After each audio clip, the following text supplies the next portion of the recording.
stage, guys, here for the very first time in Greece, we have this guy. I don't need to introduce him, but I think he will have to tell you who he is. But my friend. Yes, my friend. Welcome, my friend. Thank you so much. Tell us, who are you? Because I'm very sure people here want to know who's this guy? What's happening with his neck? What is it, my friend? I'm a typical Maasai. Right. Yes, I know the Maasai. The Maasai are among the most known people in the whole world. So, who exactly are you, besides you being a Maasai? Thank you so much. I'm Peter. Okay, Peter. Kaitet Olia Sumare, because I have to indicate Olia Sumare. Okay. So that people can know that I'm a typical Maasai. Olia Sumare. Okay. From Kenya. Okay. That's Kenyatta University. But currently I'm here in Greece at the University of Kirao under the Erasmus Initiative. Peter. Yes, my friend. People just looking at you, they definitely know you want to jump. Okay. Very high. Yeah. So, like, how many meters do these people jump, man? These Maasai, we're talking about a known community in the whole world. I can jump as high as possible because, in our culture, okay, jumping is a competition. So for me to get the most beautiful or to get a good wife, I have to jump high. My friend, I didn't know this. Like, the more you jump, the more you get the most beautiful. The higher I jump, the more you get a beautiful lady, and also the less the dowry I pay. Oh. When I jump high, I pay less dowry. Dowry, you know what it is? The price for the lady. This is so cute. So, guys, we're gonna dive in straight to the snapshot, and this guy is gonna share to us what exactly the Maasai is. Stay tuned, my friends. So, let's go direct, Sumare. Yes, ma'am. Tell us about Maasai. Thank you. Okay. The Maasai people is a typical tribe in Kenya. You know, Kenya is found in the East Africa, the continent of Africa. We are found in Kenya and Tanzania, at the southern parts of Kenya. This is where you find these tall and these very tall people called the Maasai. We are believed to have come from the River Nile, along the River Nile. And at first we occupied the central parts, but later during the colonization period, we were moved towards the southern parts. We actually inhabit the Masai Mara during the south. And you add that word Masai to mean that we are people who inhabit the national reserves. Okay. It's so cool, man. So, speaking of the Maasai, Peter, and you telling us, giving us a background of who the Maasai and how they came to be in Kenya and Tanzania, can you dive in? We are really eager to know about the culture. Try, tell us something, man. The Maasai culture is, I think, it's one of the most adored. It's a culture that people love, and this is because we are among the only tribe in Kenya that so far we've tried to keep our culture. The culture means that, first of all, the Maasai community or the Maasai tribe, we are patriarchal in nature, which means that the head of the family is always the father. And that father will always be held by elders of the community in case there is any problem. And apart from that, we are actually cattle herders, which means that we keep cattle, and this is our way of survival. So we are cattle keepers. We also hunters and gatherers. There before we used to go and kill the lions, but of course killing lions not for eating, but we used to kill the giraffes, antelopes for eating. So that's why we were also hunters and gatherers, and also we are gathering some honey. I hope Najib Balala is not watching this, because whatever he mentioned was close to poaching. But I understand that. It's okay. So, Peter, yesterday I was perusing through our pictures. Yes. I saw a picture depicting the women making the shelter, man, especially from the Maasai community. What do you have to say about this? Let me say that the Maasai community, I think we have defined roles. Okay. Like as the men, we have some roles that we have to play. The women have roles that have to play. Okay. But in terms of the shelter, it's the women who build. And our houses are temporary in nature, which means we actually use the naturally available resources, like the trees, the cow dung, the grass. That picture that I showed you was that was my mother who was actually building a house because they are the one who was supposed to build. Does it mean men are not allowed to build houses? No. It's a taboo for me to marry together and just start building a house. It's a taboo. This is loyalty. For me, I will have to give security.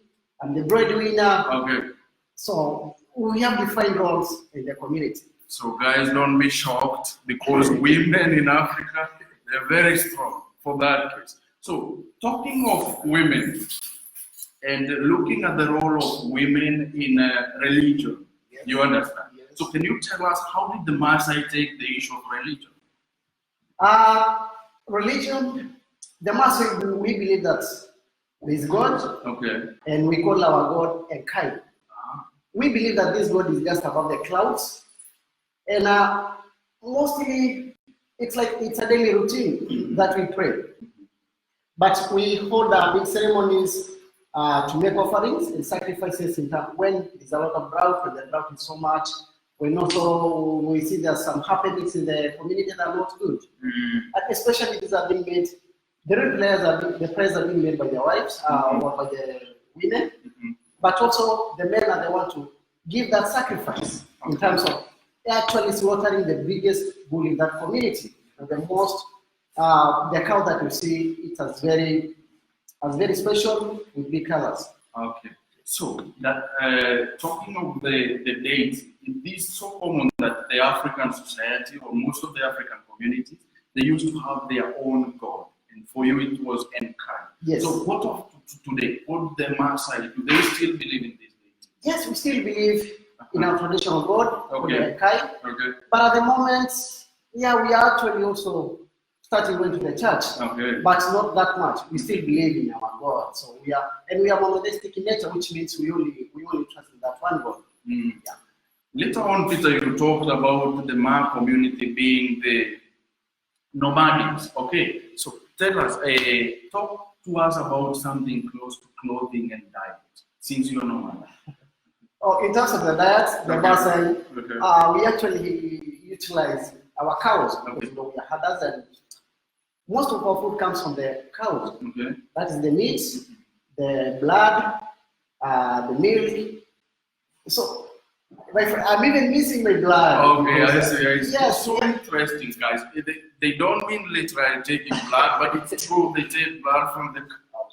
So the last short about this, we're so interested into the Maasai community. Would really like to know about their marriage. How do they conduct their marriages? We wrap up this snapshot. First, let me say that we are polygamous in nature, which means Sumare can marry more than 20 wives. Okay. Yes, I can marry more than 20 wives. Uh-huh. But the other thing is that I'm not the one to choose all their wives for me. Uh-huh. It's my parents, especially my dad, will choose whom to marry. Okay. Because actually he has a friend in that village. They just go and do their things, and then the dad will come and say, Peter or my text, I have a wife for you. I have no option but just to marry. So we are polygamous in nature, which means that we marry as many as possible. Okay. But for men, we don't choose our wives for ourselves. It's the parents that we choose. And this is so nice. A friend of mine from Ghana was telling me that there's an issue of booking a wife.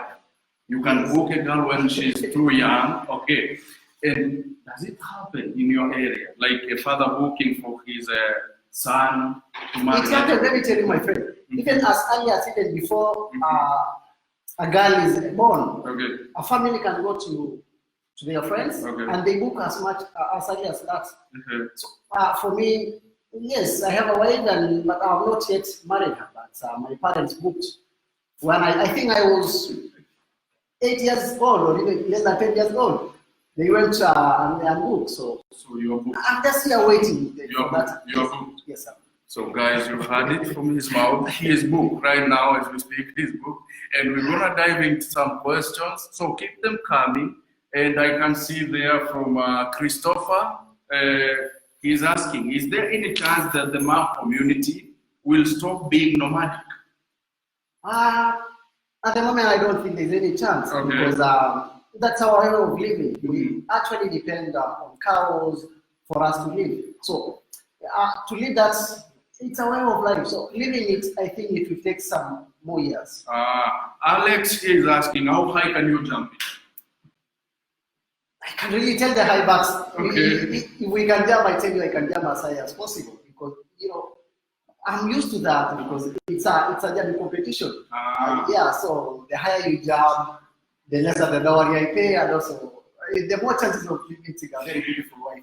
Okay, I can see a lot of questions here coming, guys. Keep them coming. But the last question from our international mom, she's asking, I would like to know in which case do you wear your traditional clothes? Do you like wear anytime?